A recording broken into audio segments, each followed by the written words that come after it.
Why does your scanner show the P0324 engine code? What does it mean? P0324 is a diagnostic trouble code, knock control system error. It indicates a problem with the starter relay circuit, specifically that the circuit is low. This means the PCM has detected a low voltage reading from the starter relay circuit. Under this circumstance, short-distance driving is permitted, but your vehicle should be repaired as soon as possible. So, what causes this imbalance? Here are the most common culprits. Faulty knock sensor.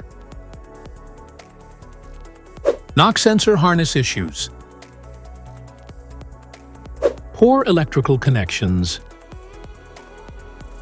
Faulty PCM. Each DTC code corresponds to a specific issue in your vehicle.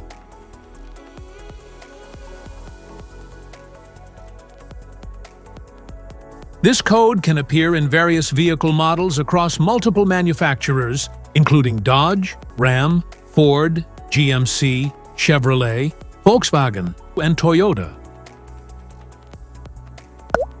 If you want to fix this error code, let us know in the comments section. We will definitely make the video on your demand. If you like this video, don't forget to subscribe to our channel. Thanks for watching.